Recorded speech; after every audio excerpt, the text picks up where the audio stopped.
so it's different entirely. But outside of America, there's not a single country on earth that has a two-party system. But they are determined to do their best, I suppose, to have one party, but most certainly to confine it to a two-party system. They're body blows at us, crossbenchers. I think we're done. Thank you very much. Thanks very much, everyone. Okay, so that was live from Parliament House in Canberra. The crossbench MPs, including Bob Katter, Andrew Wilkie, Kath McGowan and one of the other members there, they were concerned about the direction of new Parliament, calling for adequate time for non-government members in the new House. They say the government has embarked on a withering attack on democracy today. Now for a quick look at tomorrow's weather, here's Vanessa O'Hanlon.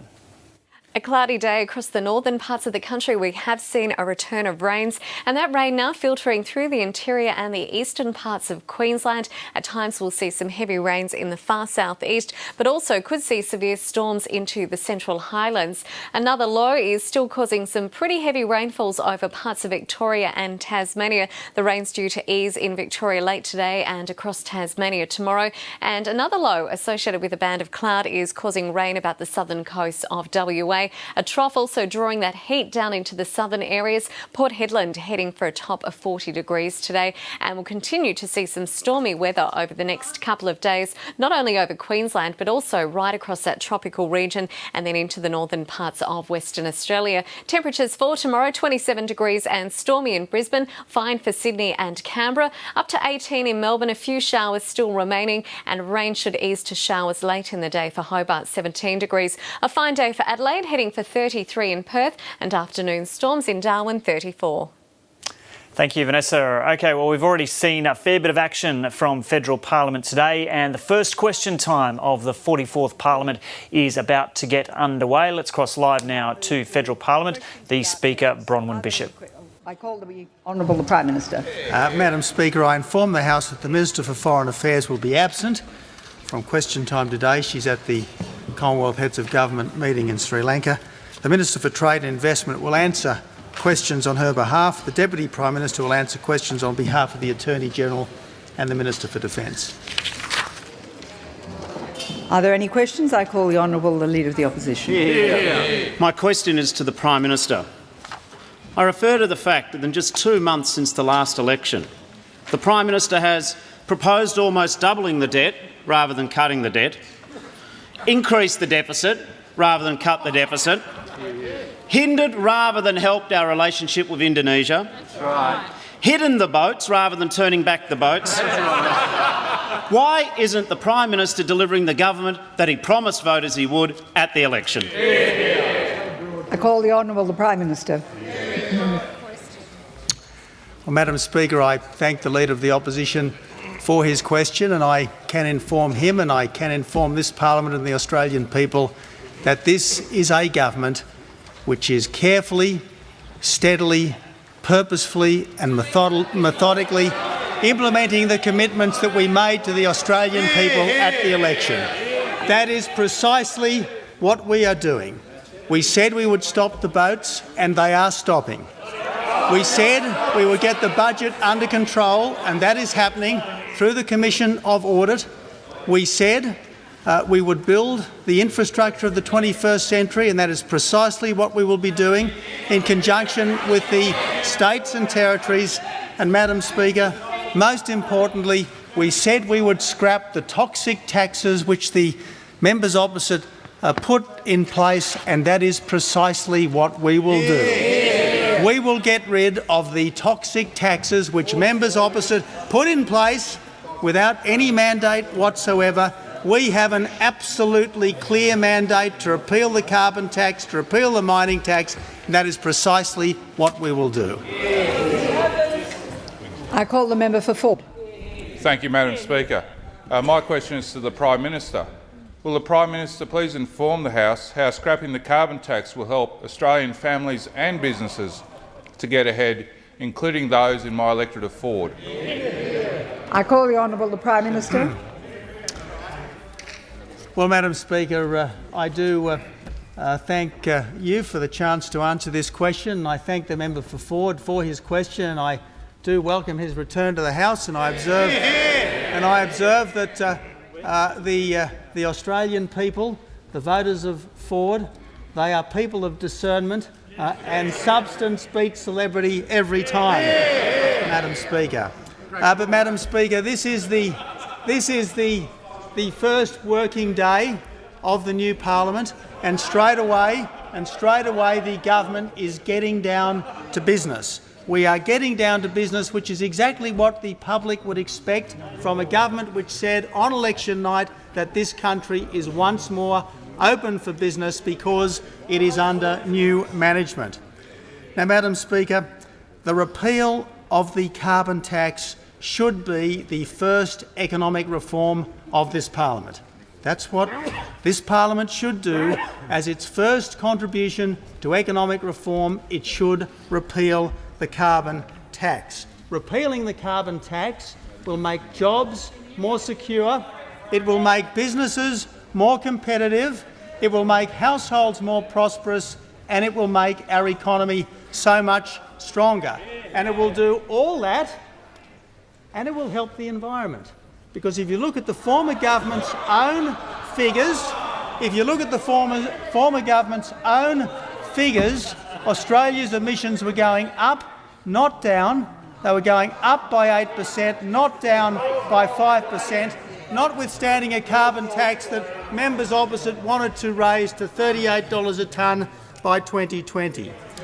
Now, Madam Speaker, repealing the carbon tax will save the average Australian household, including the households of Ford, $550 a year.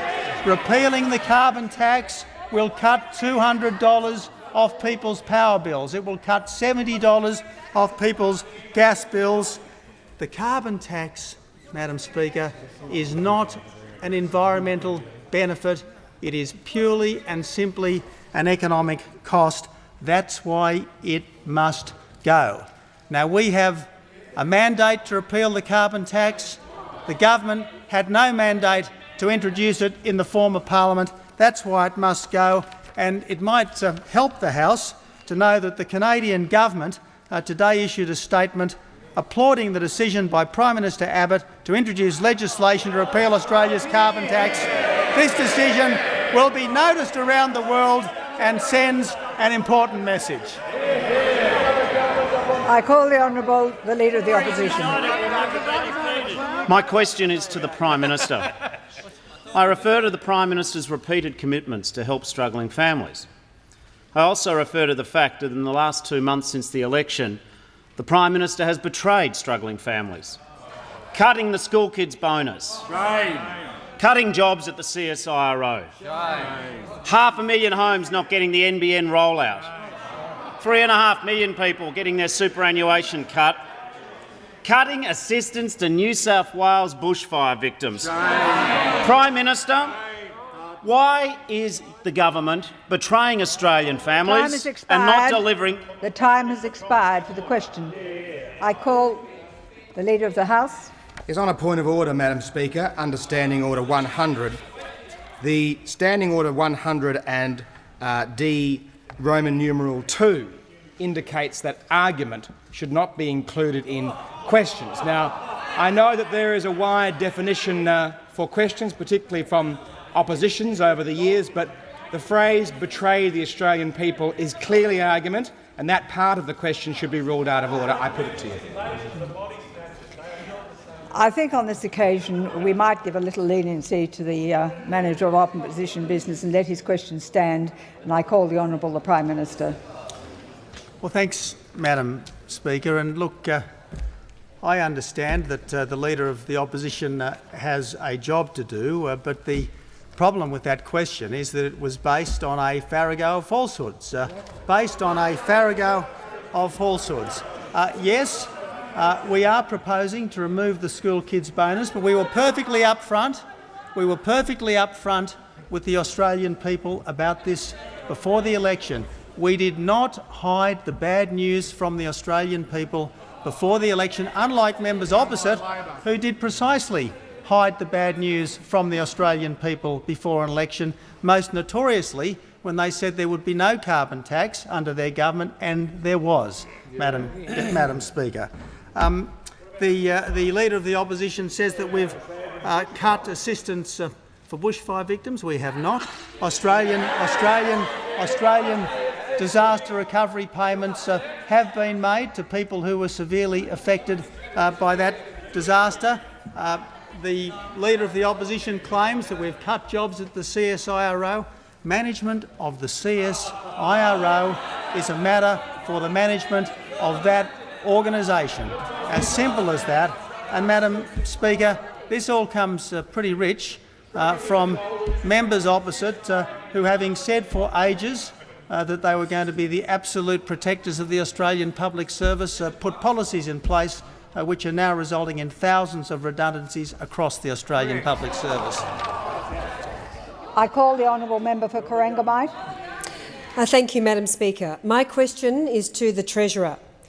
Will the Treasurer outline the state of the economy the coalition government inherited? Can the Treasurer outline how responsible and prudent government will encourage growth, therefore assisting the constituents of Corangamite? I call the honourable the Treasurer. Thank you. What an outstanding new member for Corangamite. I suspect she will be the best member for Corangamite in at least 7 years. And also someone that is deeply concerned about the fate of the people of Corangamite and their jobs, unlike the previous Labor member. Of course, Madam Speaker, we did inherit an economy that has been heading in the wrong direction. Economic growth has been below trend, unemployment has been rising, the terms of trade have been coming down, and of course we inherited a budget that is in a complete mess. A budget in a mess. Only a few months ago, the member for Lilly stood at this dispatch box and said, "Don't worry, we're going to have an $18 billion deficit this year." And then a few weeks later, along comes the member for McMahon, and he says, "Don't worry, we're going to have a budget deficit of $30 billion this year." And it seems to be an odd and rather eerie consistency from Labor that they always under-promised and over-delivered when it came to deficits and debt. But I'd say to the Australian people there is a better way, and the member for Corangamite knows this. And the Australian people recognise that there is a better way. Today, Westpac Institutional Bank released their consumer sentiment indicator, which illustrated that it's at the highest reads since the December period in 2010. And we welcome that. We welcome that. We think it is hugely important. And that is on the back of a Dun & Bradstreet Business Expectations Survey for November that shows company profit expectations have reached a 10-year high. And we see that as a good thing. And a NAB business survey for October shows that business confidence remains higher than over the previous 3 years. And retail spending in September was better than expected with a rise of 0.8%. And we see that as a good thing because Australian consumers and Australian businesses know that under the coalition there is a plan for a stronger economy. And that involves getting rid of the carbon tax. That involves getting rid of the mining tax. That means getting rid of the CEFC. That means dealing with the mess that we inherited. And Lord, we inherited a mess. Sure did. Prime Minister, colleagues, the Labor Party is like a really bad tenant. They trashed the joint and now they're trying to stop us from repairing the house. Enough is enough. The Australian people know that we will deliver better, we will deliver a stronger economy, and the bottom line is Labor has got to get on track, back our changes, get rid of the taxes and help us to fix their mess. I call the Honourable the Deputy Leader of the Opposition. Thank you. My question is to the Prime Minister. Can the Prime Minister confirm whether Australia has approached Indonesia for a people swap deal, or should we just wait and read about it in the Jakarta Post? I call the Honourable the Prime Minister. Thank you, Madam Speaker, and I thank the Deputy Leader of the Opposition for her question. What matters here is stopping the boats. That's what matters. That's what matters. And I would have thought that members opposite, having failed so lamentably to stop the boats over the previous 5 years, would perhaps have a little respectful silence on some of these issues. I recognise the Manager of Opposition Business on a point of order. Madam Speaker, if there'd been a long preamble, I'd accept that something that's being said now by the Prime Minister could possibly be relevant. But this was a very tight, specific question, and he should be called to deal with it. I am very mindful of the fact that we inserted the word directly relevant. I think the question was very pertinent to the question of the boats, and the Prime Minister is in order in the answer he is giving. We only have one question on relevance. Have you another point of order to make? On a different standing order? Because you can only have one on relevance. I'm just repeating the question. The question did not mention that's out of boats. order. The question. There is no point of order.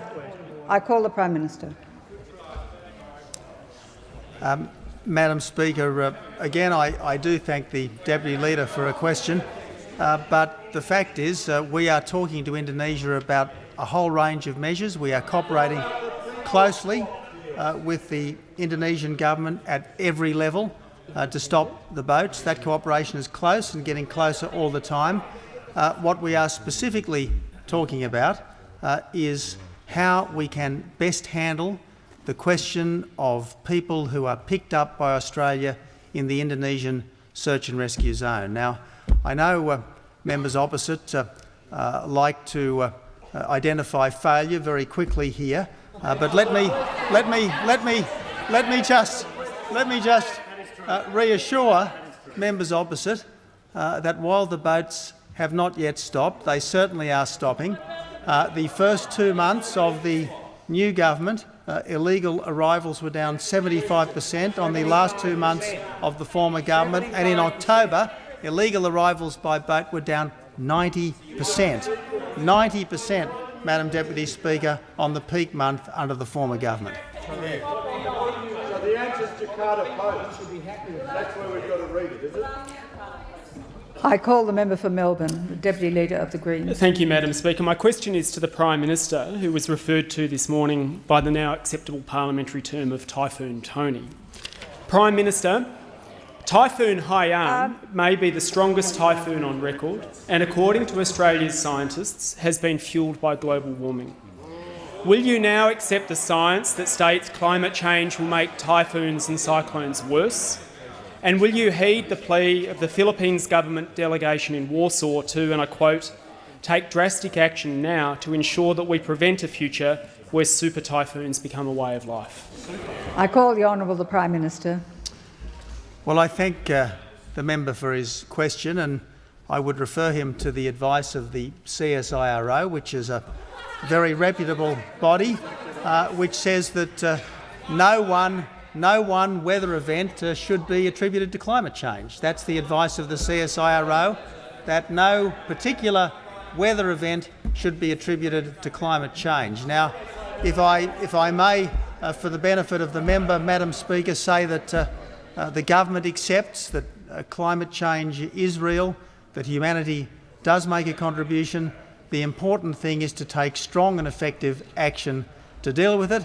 The problem with the former government's carbon tax policy is that under the carbon tax, our domestic emissions were going up, not down. Under this government's direct action policy, we will deliver a 5% cut in emissions by 2020.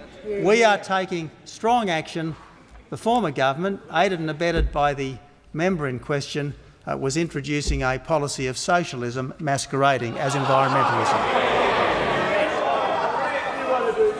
I call the Honourable Member for Corio. Thank you, Madam Speaker. My question. What's the point of order? Oh, I beg your pardon. I call the Leader of the House, who's drawn my attention. Yes, well, you've already got it, Madam Speaker. I was just drawing your attention to the fact that the member for Bass was on his feet, and I apologise to the member for Corio. I call the member for Bass, and we'll come back to him. Yes, he was. Thank you, Madam Speaker. My question is to the Minister for Immigration. At the recent election, the people of Bass indicated their support for the Coalition's plan to stop the boats by electing a Liberal Member of Parliament. Will the Minister update the House on the government's progress? I call the Honourable Minister for Immigration and Border Protection. Thank you, Madam Speaker. And can I just commence by commending you on your elevation to the speakership, and can I also commend the member for Bass and commend him for his maiden speech in this place today. The member for Bass is someone who has spent a lifetime on the issues of sovereignty of Australia, and I think it's important that we acknowledge his service, not only that commences here in this place, but his great service to our nation over many years. The good news I have to report, though, to the member for Bass is for the first time in 5 years since the previous government dismantled the measures that worked, the Australian government once again has the upper hand over the people smugglers. Not only, Madam Speaker, are illegal arrivals down by 75% in the first 8 weeks of Operation Sovereign Borders coming into being, but we are stopping more people coming through the region, Madam Speaker, to this country than are arriving by a factor of 100%. More people are being stopped coming through the region through our active cooperation, in particular with Indonesia, but also with Malaysia and all the way up through the region and back to source countries. And it's these combination of measures, Madam Speaker, which is producing what is a very successful early result. We said, Madam Speaker, when we were in opposition and campaigning at the last election, that we would make a difference from day one. And a 75% reduction, Madam Speaker, in the first 8 weeks, I would say, is a good start. But it's not a final outcome, Madam Speaker. It's not a final outcome, and it's not the outcome we're seeking. The outcome we're seeking is the outcome that was achieved by the Howard government, that was the last government to stop the boats. And as each week passes, Madam Speaker, we hope to see better results. But we are in the most dangerous period of all now as we lead into the monsoon period, and that means we need to be constant and ever vigilant in our efforts. Madam Speaker, these efforts have not only benefited Australia, but they have also benefited our good partner Indonesia, because I can report, based on the UNHCR figures, that since the election of this government, the number of people coming into Indonesia has fallen from 1,638 people to 602. Now, at the end of September, I should stress, 1 month after the new visa on arrival measures were in place, in September, the figure was still 1,602. So in the month of October, we saw a dramatic reduction of over 1,000 since the peak.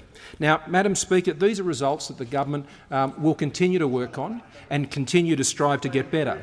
There is no single measure, Madam Speaker. We have increased our returns from our offshore processing centres by 100%.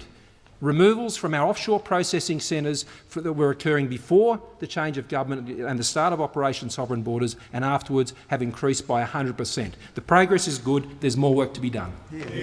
I call the honourable member for Corio. Thank you, Madam Speaker. My question is to the Minister for Immigration. Can the Minister provide details about a boat carrying Somali asylum seekers arriving on Monday evening in Darwin? I call the Honourable Minister for Immigration and Border Protection. Thank you, Madam Speaker. I thank the member for his question. This government is not running a shipping news service for people smugglers. As promised, Madam Speaker, we are running a military-led border security operation, as I just said, is stopping the boats. Operation Sovereign Borders was established with clear communication protocols designed by the Joint Agency Task Force led by Lieutenant General Campbell to support the effectiveness of that operation. Now, before the election, Madam Speaker, the Coalition made it crystal clear that communications protocols for Operation Sovereign Borders would be determined by the Joint Agency Task Force, and that is exactly what we have done. These procedures, Madam Speaker, are designed not to advantage people smugglers by restricting the official information available to those people smugglers. People smugglers use official information provided by governments, Madam Speaker, especially when that information is specific, to sell and promote their product and create perceptions amongst potential legal entrants. I give the call to the Manager of Opposition Business. If we can assist, it's no secret that the boats arrived. We just want to be able to use question time to be able to elicit an answer from a minister. That is the fundamental of why we're here. And to give an answer that is simply saying that they have a media strategy to not do that completely undermines the importance of question time and ministerial responsibility. Thank you for your point of order. I think the Minister, in answering the question, has indicated to you that specific information is giving you an answer in the negative, which is directly related to your question. Has the Minister completed his answer? Thank you, Madam Speaker. I can understand why the Manager of Opposition Business is fairly sensitive on this issue, as he holds the record for the highest number of illegal maritime arrivals in the nation's history. But specific information, as I was seeking to explain, Madam Speaker, is used. It was used in the information that was provided by the previous government to provide a proof of voyage, an official proof of voyage for payment. It can also be used to decipher the posture of border protection assets. It can be used to identify potential client pools, especially when nationalities are referred to. Now, Madam Speaker, I am not going to be part of a process as a minister that helps people smugglers. I have spent the past 4 years dragging the previous government kicking and screaming to restore measures that they abolished that led to the chaos and cost and tragedy, the 50,000 illegal arrivals on more than 800 boats. There is a protocol in place, Madam Speaker. It has been put in place by the Joint Agency Task Force, headed up by Lieutenant General Campbell. I am not going to violate a process and undermine an operation that is stopping the boats. I am not going to assist people smugglers, as those opposite are urging me to do, Madam Speaker. We are going to hold the line. We are going to protect the borders, and we're going to make sure those borders are secure, and we are going to make sure those boats are stopped. And each time members opposite wish to bring these matters in this place, I will remind them of the carnage they delivered on our borders. I call the honourable member for Hughes. Thank you, Madam Speaker. My question is to the Minister for the Environment.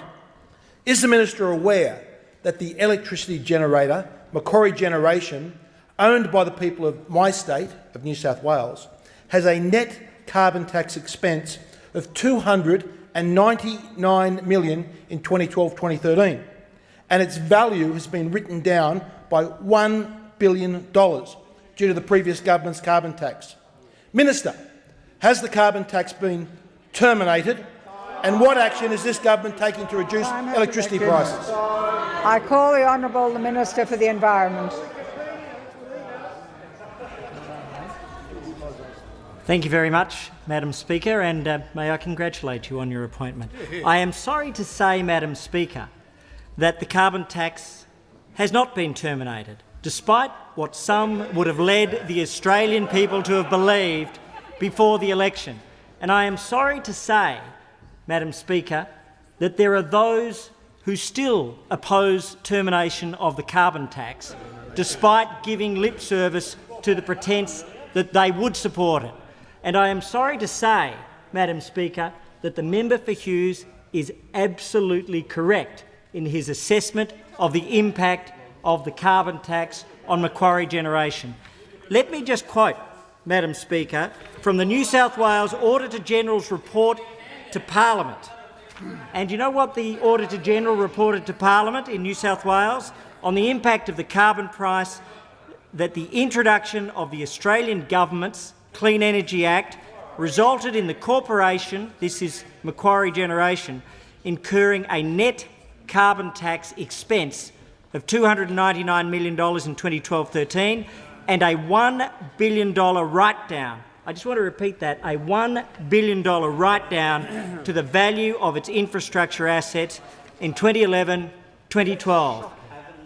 So this side of the House over here led to a $1 billion write-down in the value of a public asset. And that goes to the ability of New South Wales to help deal with funds for hospitals, for schools, for community services. And they are responsible through their carbon tax. So not only does the carbon tax have an electricity effect, it also has a community effect.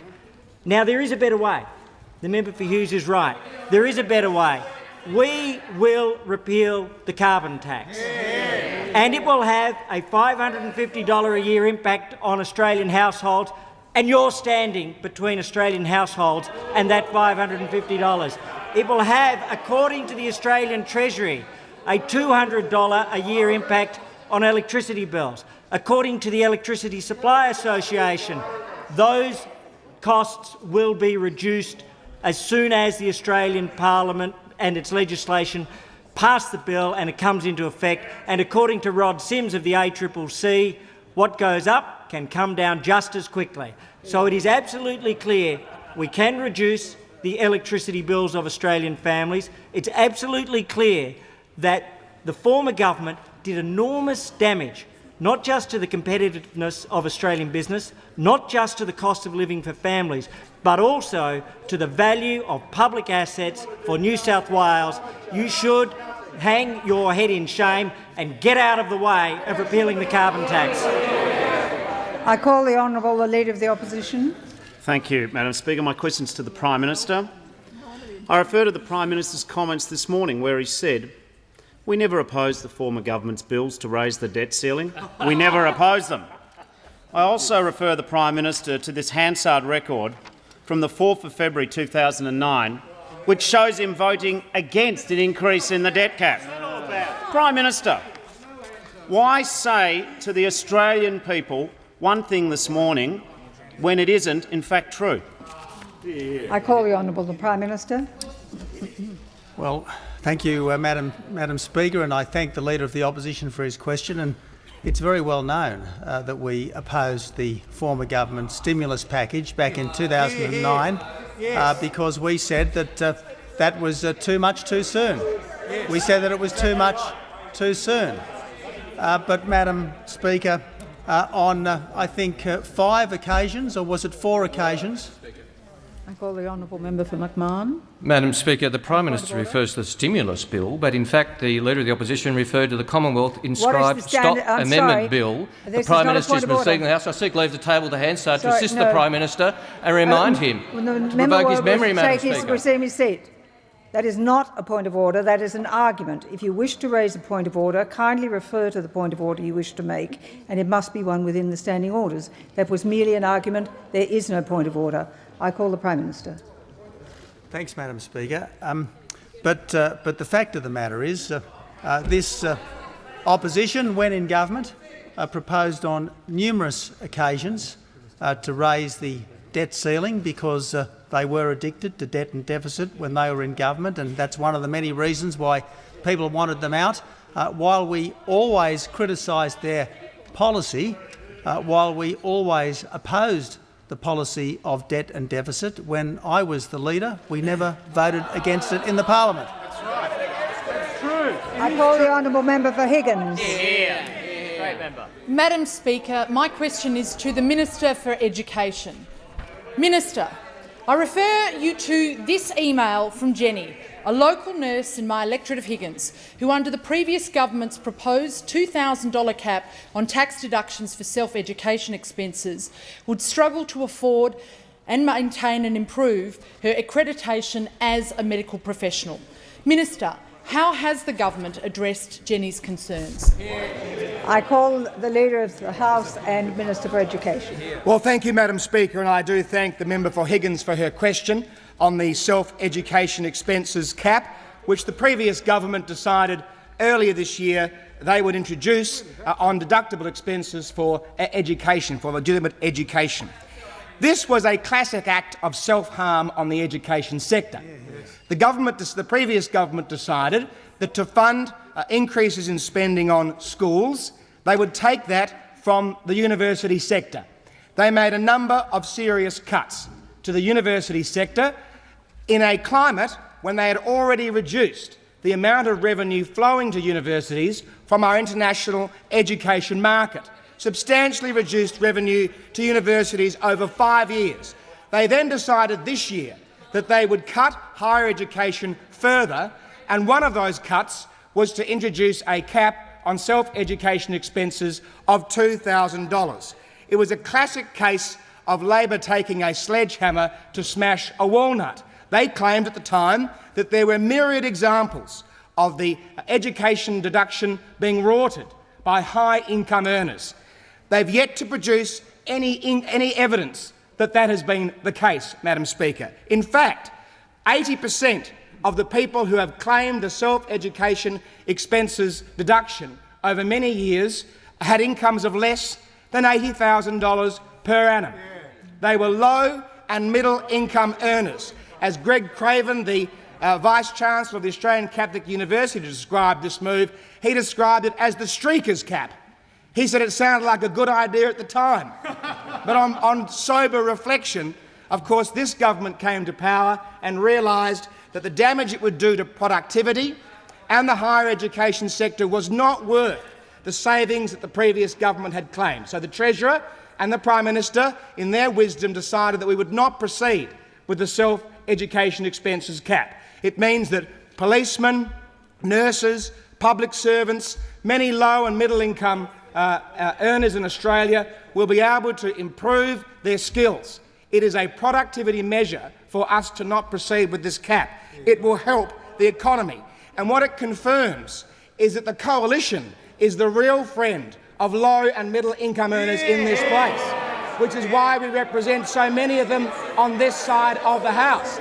And what it confirms is that Labor talks tough and big about their representation of the workers. But what they really represent is not the workers, but the workers' bosses, the union leaders who pay their dues to join a union and then don't get the representation that is claimed that they would get. I call the member for McMahon. Thank you, Madam Speaker. My question is to the Treasurer. Treasurer, will Australia's government debt be higher or lower at the end of this term of government than it was on September 7 this year? I call the Honourable the Treasurer. Well, thank you very much, Madam Deputy Speaker. I appreciate the question from the member for McMahon. I refer him to the latest published economic statement, which was published by Chris Bowen on the front. And it says, page 46, end-of-year amount this year, $290 billion, next year, $330 billion, the year after, $350 billion, the year after, $370 billion, but Labor wants us to stop at $400 billion. So let me understand this. The Labor Party wants to reduce the debt that they only ever increased when they were in government. But so now the Labor Party, Madam Speaker, the Labor Party now says, look, 400 is enough. Let's draw a line at 400. You should be under 400. And you need to explain, us being the government, need to explain to the Australian people why 400, based on Labor's own economic figures, is not enough. Well, let me explain something. I call the member for McMahon. Madam Speaker, point of order on relevance. It was a very simple question. Higher or lower? There is no point of order. I call the Honourable the Treasurer. So Labor says, let's draw a line at $400 billion. Well, the first thing is their own document, released only a few weeks ago, said $370 billion. But there's one person I never want to forget when it comes to debt, and that's the member for Lilly. We love the member for Lilly. He never let us down. In this place, and I remembered this, I've got a good memory for these things, in this place he said, listen, on the last debt limit debate, he said, I've been advised by the Australian Office of Financial Management that you need to have a buffer. He said you need to have a buffer. He even underlined it. It's in colour. He underlined it and then he tabled it. And the buffer says, where for policy reasons a debt cap is considered desirable, it's prudent. It's set at a level $40 to $60 billion higher than the peak. So I just explain, I know he's not very good with numbers. I say to the member for McMahon, $370 billion of Labor debt plus $60 billion does not equal 400. It does not equal 400. It actually equals far more than 400. And I haven't even got to the fact yet that every step of the way we are going to reduce Labor's debt. We want to reduce it by getting rid of the mining tax. That's $13 billion of Labor debt that is going. And then we want to get rid of the CEFC. That's another $8 billion of Labor debt we want to get rid of, and they're trying to stop us. The bottom line is the tenants trashed the joint Now we're trying to fix it, and the biggest impediment is the Labor Party, addicted to debt and deficit. I call the honourable member for Wannon. My question is to the Minister for Health, and I must say it's a real honour to ask the Minister his first question. I refer the Minister to the funding of chemotherapy services in rural and regional areas. Can the Minister inform the House of any uncertainty that has been created by policy arrangements for the funding of these services, and how does the government intend to address these uncertainties? I call the honourable member, the Minister for Health.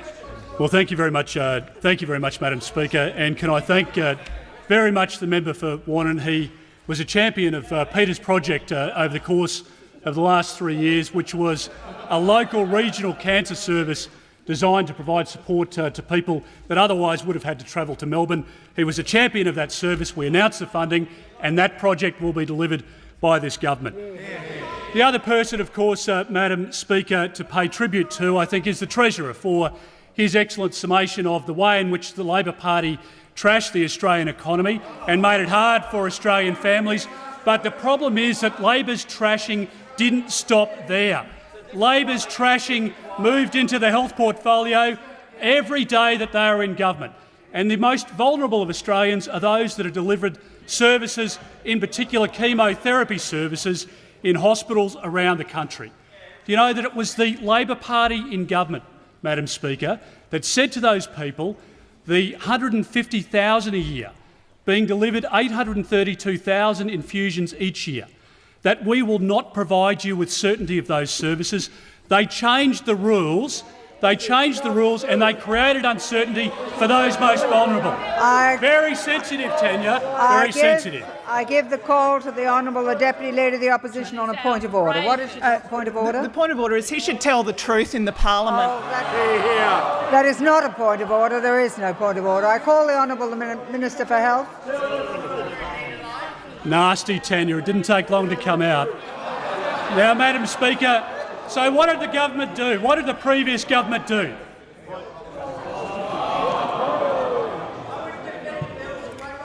I give the call to the Honourable Manager, the Deputy Leader of the Opposition. Madam Speaker, could you please ask members of the government to refer to honourable members by their correct title? Will the Minister for Health kindly refer to the Deputy Leader by her correct title? Absolutely, Madam Speaker. I'm happy to withdraw.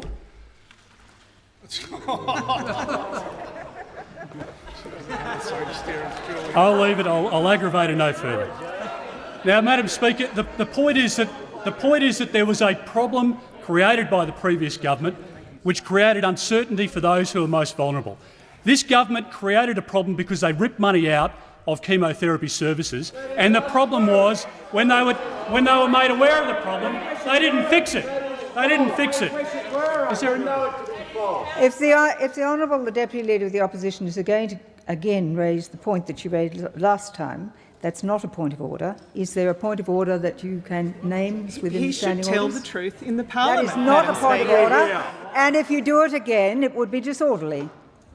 I call the Honourable the Minister for Health. Thank you very much, Madam Speaker. So, confronted with this problem, the former government didn't fix it. I mean, they didn't fix it. What they said was, we'll provide 6 months of funding to chemotherapy patients. And the problem was that took it up to Christmas last year. They sat on it for 6 months. They provided great uncertainty for those patients, and not just those patients, but their families as well. And the most shameful act was that there was not $1 provision to provide those services from the 1st of January on. We put pressure on the government of the day, and I'll tell you what, this was a problem of the government's own creation, but instead of fixing it, they continued the uncertainty. I promise the Australian people this, and I promise those patients this. This government will listen to their problems. This government will fix this problem. This government will deal with the Labor Party difficulty that they created. We will provide certainty to chemotherapy patients across the country and their families. Labor created a mess not just of the economy but of health as well. I call the honourable member for McMahon. Thank you, Madam Speaker. My question is to the Treasurer, and I refer the Treasurer to the fact that under Labor, Australia was given a AAA credit rating from each of the three major ratings agencies. Treasurer, will Australia still have three AAA ratings from these agencies at the end of this term of government? I call the honourable the Treasurer. I certainly hope so, because we were the ones that got the AAA rating in the first place. I call the honourable member for Solomon. Yes. I call the honourable member for Solomon. My question is to the Assistant Minister for Defence. What effects did the previous government's defence budget cuts have on ADF personnel in my electorate of Solomon? And what is the Coalition's plan for delivering a strong Australian Defence Force? I give the call to the Assistant Minister for Defence. Thank you, Madam Speaker, and I thank the member for Solomon for her question. And I acknowledge she, like so many members on our side, actually understands that a strong defence force is actually built on the shoulders of our strong men and women who serve. And with personnel outlays at 40% of the defence budget, can I say the previous Labor government cuts have had an egregious impact on the personnel in the members' electorate. And it's not just us saying this, can I say. Last night, the Secretary for the Department of Defence, Dennis Richardson, said, when talking about Labor's severe cuts to the defence budget, that they had not only led to a moving of the goalposts, but to their cutting down and being used as firewood. Now, the Secretary's comments, of course, show what we on this side have known for a long time and what this mob have denied for like 5 years, that the cumulative cuts of $25 billion that Labor hatcheted out of the defence budget has had a disproportionate impact on the personnel not only in the members' electorate but electorates right across the country. It was this mob that reduced defence expenditure as a proportion of GDP to the lowest level since 1938. 1938 levels is what they have left our country's defence budget at. And the impact is considerable.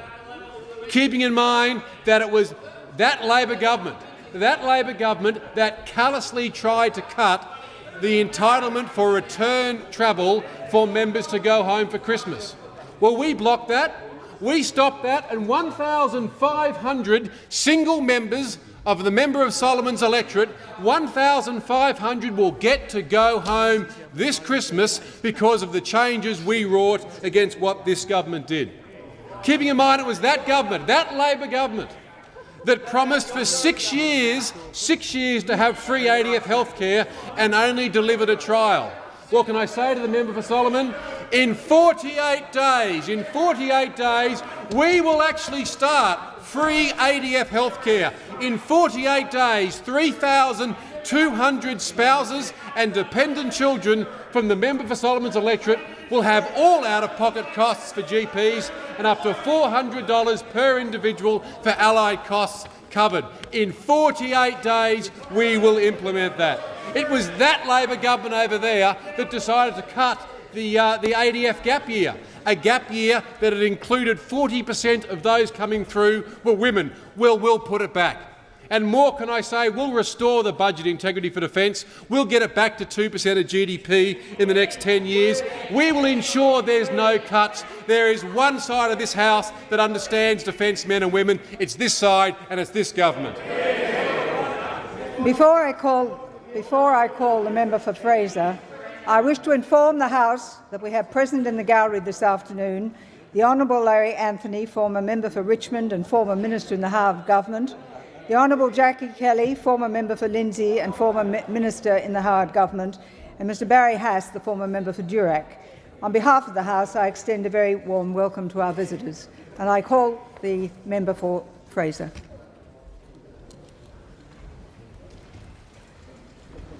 Thank you, Madam Speaker. My question is to the Treasurer. I refer the Treasurer to his decision to provide an $8.8 billion grant to the Reserve Bank of Australia, which was not requested by them. Can the Treasurer confirm that this grant will increase the debt interest bill over the next 4 years by over $1 billion. I call the Honourable the Treasurer. Just correct me if I'm wrong, Madam Speaker. Did he say it was not requested by the Reserve Bank? Yes, indeed. Oh, well, they're wrong. And the fact of the matter is, be calm, okay? And I know you're excited on the first day. This is your best day in opposition, trust me.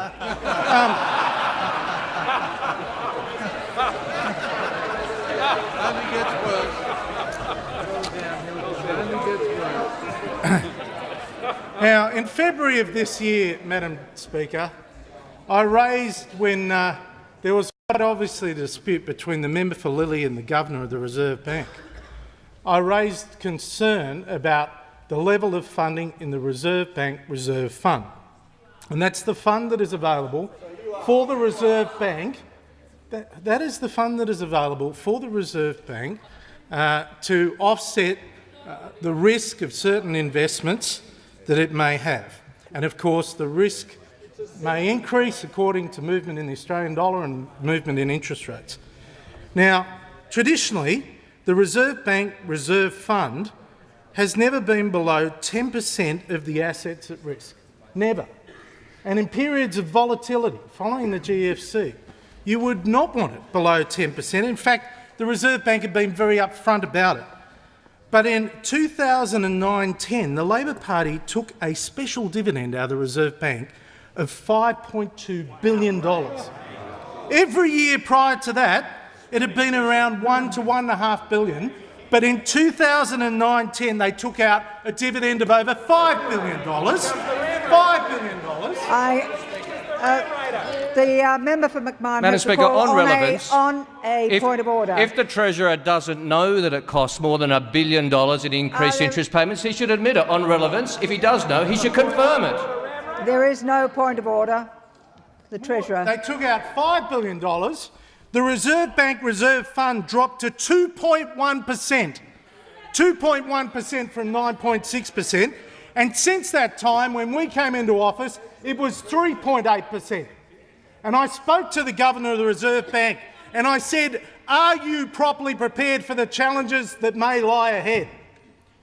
And his answer, which he gave the other day publicly, and I'm sure he will appear before the House Economics Committee, caused us to put $8.8 billion into the Reserve Bank to make sure that the Reserve Bank was at its strongest to deal with any challenges that come before the Australian economy, and Labor doesn't get that. Labor doesn't get that. So I call on the member for Lilley to write to the government to ask that all correspondence between him and the Reserve Bank is released to the Australian people. And I tell you what, in return, I'll release the letter from the Governor of the Reserve Bank about the $8.8 billion, because I tell you what, he's pretty quiet up there. He's pretty quiet. You're on your L plates. He knows what he's doing. I call the member for Leichhardt. Thank you. I've called the member for Leichhardt. On what? I'm sorry. Oh, well, you can do that, yes. I asked the Treasurer to table the document he read from. Is it confidential? Yes. Thank you. I call the member for Leichhardt. Thank you very much indeed, Madam Speaker. And my question is to the Minister for Agriculture. Is the Minister aware of the fact that the livestock cattle exporters in my electorate were severely compromised by the sudden ban on live exports in 2011? What action is the Minister taking to deliver a sustainable livestock export trade that increases economic returns to farmers and exporters in the long term? I call the Honourable the Minister for Agriculture. Well, thank you very much, Madam Speaker. I'd like to thank the Honourable Member for Leichhardt for the question. And before I start, Madam Speaker, I'd have to say that you are the best Speaker that I've ever experienced. In fact, you are without comparison. Madam Speaker, it's not only the member for Leichhardt that would have an interest in this, Madam Speaker. It's also the former member for Durack, Barry House, in the gallery, who would have an immense interest in this, and so would the member for Kennedy if he was here. Madam Speaker, this issue really personified what the former government, the Labor government, was about. It was a sad day indeed when we woke up and found out that the country was not actually being run by the Labor government, it was being run by Four Corners. When we found out that one of our closest trading relationships, one of our most important partnerships, had been basically taken through the mud by reason of the rash and irrational actions of a government that just couldn't come to grips with the hard decisions. Ladies and gentlemen, and Madam in the gallery, and Madam Speaker, Madam Speaker, it's very important that we understand that from the moment the opportunity came to assist this industry, that the coalition put their shoulder to the wheel. Whether it was going to Richmond and actually meeting the people who were part of this fiasco that had been delivered to them not by drought but by the Labor government, not by drought but by the Labor government, that we had to do what we could within our power to try and assist this. Might I also note, Madam Speaker, that since we have been here, in the short duration of this coalition government, both the Prime Minister, the Minister for Trade, the Minister for Foreign Affairs have been to Indonesia, and in this quarter we will more than double the number of cattle going into Indonesia. And we will stand by this industry. In fact, we hope it grows, we hope it increases, because we stand by the return to the farm gate that this industry represents. We will be a responsible government, Madam Speaker. We will be a government that is not guided by Four Corners, that is guided by the capacity to act diligently, and to note that in the future we will also, within our department, take a delegation to Indonesia so that we can build on this relationship, so that we can expand this trade, and so that we can bring dignity back to the people of Northern Australia and back to this industry, which is a great industry for our nation. I welcome the Minister to this chamber, and I think we enjoyed being called ladies and gentlemen today. I call the Leader of the Opposition. My question is to the Prime Minister. I refer to the Prime Minister's comment in May of 2012 in regards to debt ceiling legislation. He said then, "The government should be forced to specifically justify this, not to sweep it under the carpet." Given what was said then, Prime Minister, why won't the government come clean with the Australian people, release the budget update and specifically justify why you're increasing the debt cap to $500 billion? I call the Honourable the Prime Minister.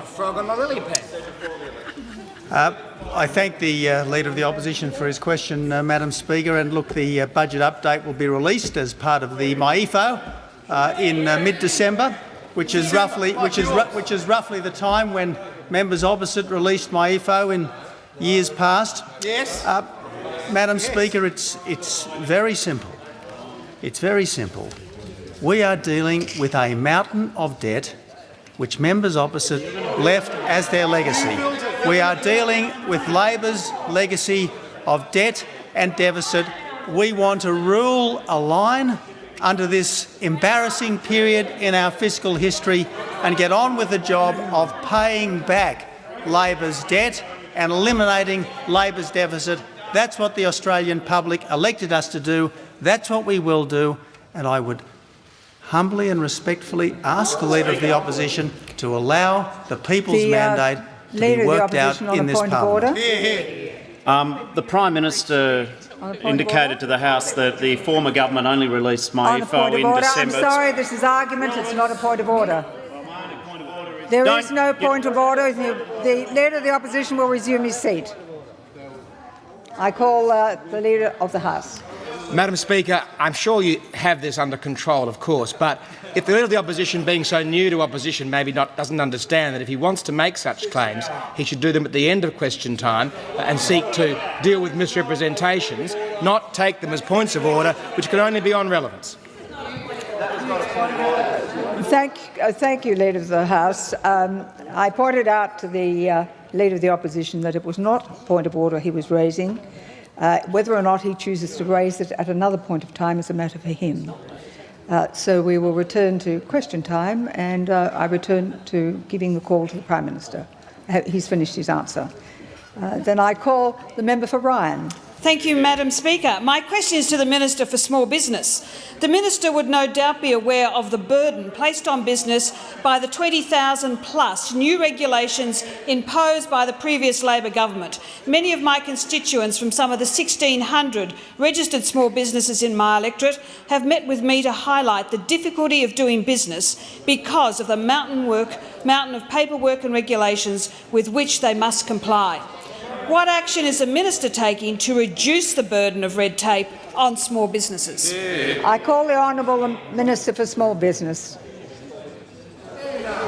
Thank you, Madam Speaker, and congratulations on your election. And isn't it great the member for Ryan's back, a fearsome advocate for small businesses in her electorate, and thank you for the question. She is indeed very right. She is indeed very right. Small businesses have been absolutely crippled by the 21,000 new and amended regulations introduced by Labor in their period of government. This has been one of the many headwinds that those courageous men and women who take risks, create opportunities for themselves, mortgage their house and lie awake at night about the opportunities that they can provide for themselves and their community have had to face. In addition to our comprehensive plan to put the business back into small business, we are tackling this red tape burden head on. It is not only in the portfolio that I'm responsible for, but led by our Prime Minister. This is a whole of government effort to see $1 billion worth of red and green tape taken out of the economy. Those excessive intrusions of regulation that serves no good public policy purpose, that overreaches, that gums up the opportunities and gums up our economy. That's what we're tackling. There's a range of measures that we've put in place. Each portfolio minister has a task to reduce the red tape in their areas of responsibility. We've also got the Prime Minister leading that work, ably supported by the member for Kooyong. He is evangelical about the task of reducing red tape, and it's great that he's on this case. We've already started, though, in the area of business names registration. Remember that offensive way in which home-based businesses had their privacy violated against the assurances of this government? That's been corrected as well, removing another red tape obstacle. What we've also got is the red tape that will be cut by the removal of the carbon tax. And wouldn't it be great? Wouldn't it be great if all of those opposite actually went to axe the tax that they said they were going to axe during the election campaign? We've also made a commitment to get employers out of being the pay clerk for the paid parental leave scheme. Now, I know colleagues in this place, some of the new ones might not be aware of it. We put that measure to the Parliament twice under the previous government. They voted against it on the 24th of February 2011. They voted against it on the 24th of May, saying it couldn't be done. But in a thought bubble to try and look like Labor had some ideas for small business, guess what they proposed during the election campaign? To do the very thing we'd sought to deliver small businesses on two previous occasions in this Parliament.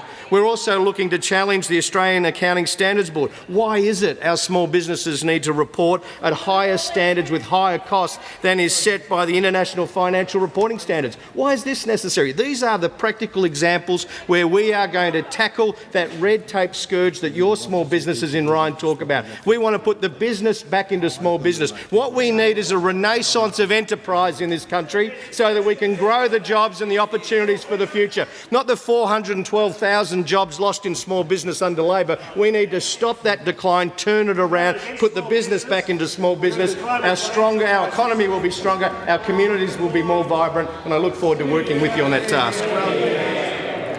I call the honourable member for Chifley. Thanks, Madam Speaker. My question is to the Treasurer.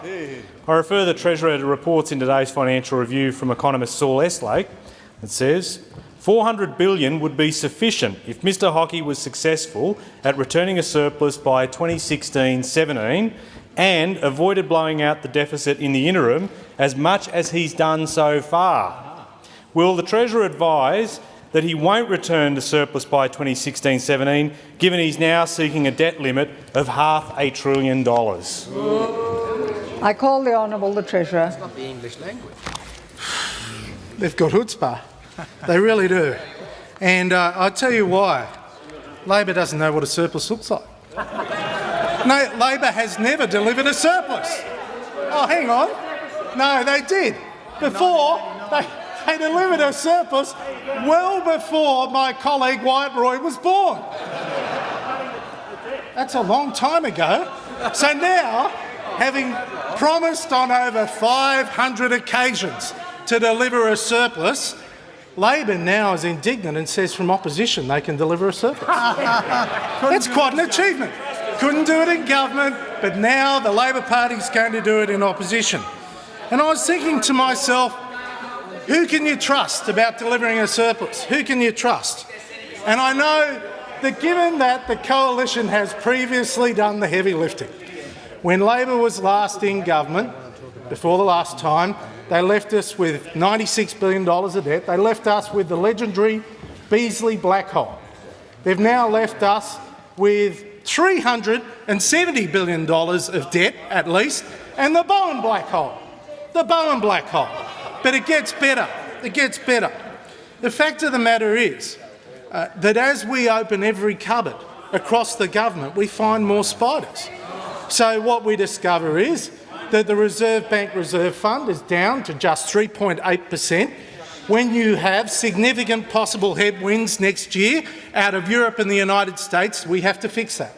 And when we find that the ACCC has been running a loss for 4 years, and is going to run out of money by April next year, because the Labor Party didn't give it the funding to do a full year of work, you'd say, well, there's something wrong about that.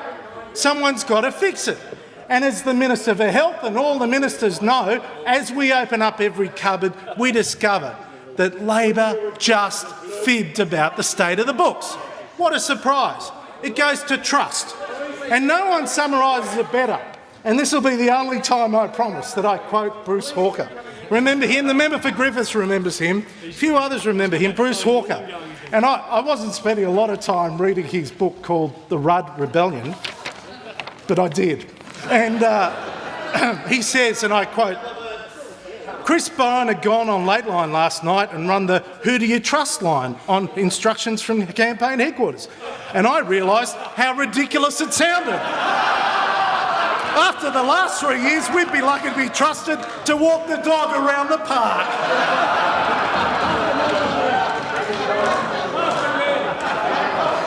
I call the honourable member for Hasluck.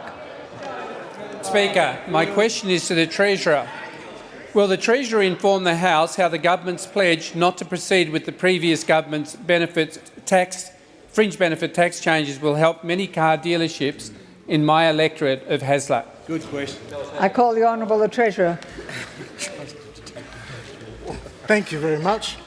What a good man the member for Hasluck is. And thank goodness he's back, because Labor did everything they could to stop him, but he is an outstanding representative for the people of Hasluck and Western Australia, and we're proud to have him as a member of our team. Now, the Labor Party just before the election announced a $1.8 billion tax on the car industry. They announced it. In fact, they were so concerned about it, the member for McMahon had to ring from Moscow and ensure that the member for Griffith had not gone weak in committing to a $1.8 billion slug on the car industry. Well, that was instructive enough. But this goes into the category of Labor taxes designated, what were you thinking? What were you thinking? I mean, the carbon tax is in that mix. All 6 versions of the mining tax are in that mix. Every tax Labor came up with was pretty much in that mix, but the fringe benefits tax changes to motor vehicles, what were you thinking? Because that tax alone was like a baseball bat to the back of the car industry in Australia at a time when it was vulnerable.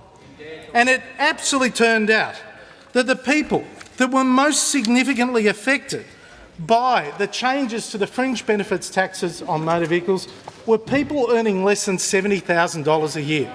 What has the Labor Party got against hard-working but lower middle income Australians? They always do that, whether it is the self-education expenses or it's the fringe benefits tax changes on motor vehicles. It actually hit the people who were driving Australian cars, who were driving Toyotas, who were driving Commodores, who were driving a range of others, Fords. It was hitting them hardest than those people earning less than $80,000 a year. Now, the member for Grayndler went out and said they're driving Maseratis. Well, maybe in the inner west of Sydney they're driving Maseratis and earning $80,000 a year, and I'd better call the taxman about that. But I'd say to you, the fact is it hurt the lowest income Australians and it hurt the charities. And as the Prime Minister knows, when we met with the charities, they were the ones that were being slugged the hardest. The Salvation Army, for example, confirmed that the Salvation Army would have to raise an additional $4 million a year to pay for the changes that were announced by the Labor Party in relation to fringe benefits tax for vehicles. Just think of those poor buggers out there standing outside railway stations with cans trying to raise money for the causes that they know are important. And the Labor Party didn't even think about that. And the Salvos were going to be hit with an extra $4 million bill. That's the problem with this mob. They don't understand the implications of their decisions. And it comes back to the fact that when it comes to tax, when it comes to the budget, when it comes to the economy, you can't trust Labor. Call the Prime Minister. I ask that further questions be placed on the notice paper. Well done. Well done. So moved. And with that, the Prime Minister has brought to an end his first question time as Prime Minister. It's also Bill Shorten's first question time as Opposition Leader.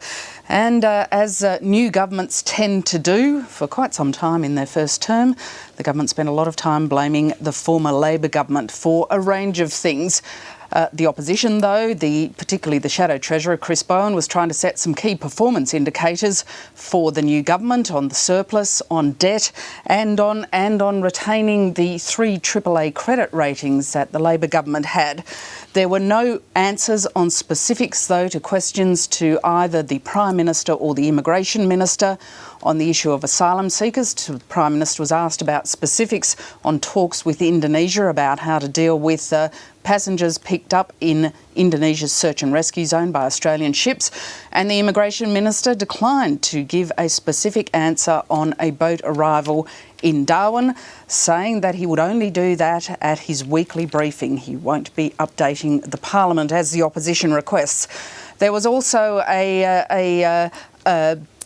another term used in the Parliament after this morning's debate about the use of the term electricity bill, which is what the government has been dubbing Bill Shorten over his refusal to agree to the carbon tax repeal without conditions. It was used in the Parliament this morning by the Leader of the House, Christopher Pyne, and the Speaker ruled it not unparliamentary. There was a debate about that. Adam Bant, the Greens MP, got up and repeated a phrase that his leader Christine Milne had used, referring to Typhoon Tony. No government MP raised an objection about that, so that was not deemed unparliamentary. Interestingly, I'll bring in Kim Landers in Sydney now. I don't think the government used the term electricity bill in question time. No, but I'm sure they might be sorely tempted at some stage, Lyndall. So basically what we've seen here is a government now 2 months into its term, facing its first question time and actually copying all the questions about all the topics that it once used to raise with Labor: asylum seekers, carbon tax, debt, etc. Yes, this Parliament has been, in terms of topics discussed, very much like the old Parliament. As you mentioned, carbon tax. The carbon tax repeal legislation went into the Parliament this morning. Talk about debt. The debt ceiling legislation is due to go into Parliament, but I don't think it is there yet. And, of course, asylum seekers.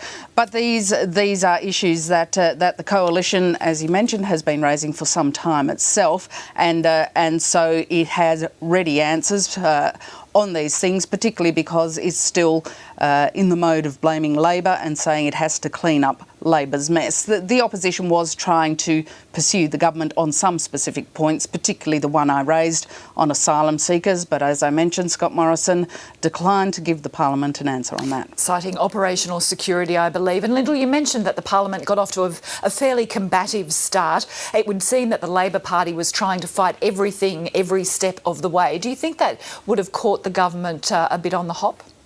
Well, there've been a lot of words before this Parliament sat about having more courtesy in the Parliament, about having more respect, about the need to improve parliamentary behaviour. The government has been saying that. Tony Abbott yesterday decried people point scoring in Parliament and name calling to some howls of derision from the other side, I have to say. But the opposition this morning used the tactics against the government that were used against the Labor government. When it was in power, it moved to Tony Burke, who's the opposition manager of business, moved to try and get Scott Morrison into the parliament to explain several things in relation to the government's policy and talks with Indonesia on asylum seekers. And the government now has the force of numbers in the parliament, so shut down that debate, not without a dissent motion moved by the opposition against the Speaker's ruling that electricity bill was not unparliamentary. So there were certainly some tactical manoeuvrings and certainly some attempts by the opposition to get its agenda up early on. That took about an hour or so and did delay the government's introduction of the carbon tax repeal legislation. A final point, Lyndall Curtis, who's our political editor. Have we seen a lot of procedural changes to how this parliament is going to operate, particularly during question time, for example? Yes, we certainly have, and they have been complained about not only by the Labor Party but also by the Independents. Christopher Pyne introduced a number of changes to the standing orders and the way things like some committees will run to unwind some of the changes that were made in the last parliament.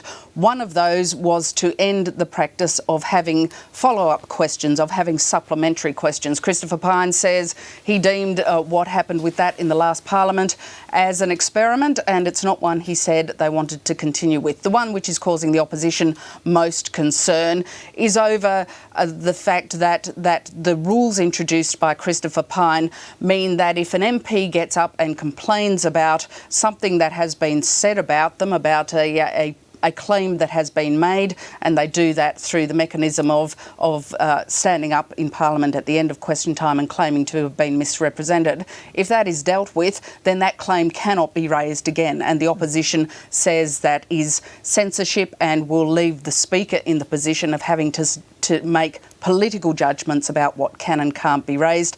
The Independents are also complaining about some of the changes that have been made, particularly to leave them off the selection committee, which is a committee which sets up the way the parliamentary business is going to work. All right, everybody finding their feet in this new parliament, and we're waiting for the introduction of that legislation to increase Australia's debt ceiling, so we'll monitor that. But for now, our political editor, Lyndall Curtis, thank you. Thank you.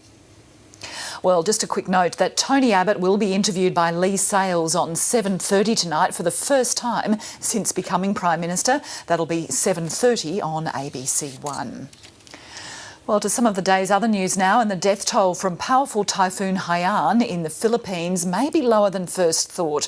The country's president has revised down an estimated 10,000 killed to about 2,500. The United Nations says more than 1 million people are believed to have been affected by the disaster. Hundreds of thousands are facing a fifth day without food and water as bad weather continues to hamper an increasingly difficult relief effort. Rain was the last thing people needed here today. After a night of thunderstorms, the homeless and the helpless are doing what they can to put a roof over their heads. In the neighbourhood of Parwing, the clean-up has begun. It may look futile, but people are doing their best to restore some sort of order, remembering what they once had and wondering when help will arrive.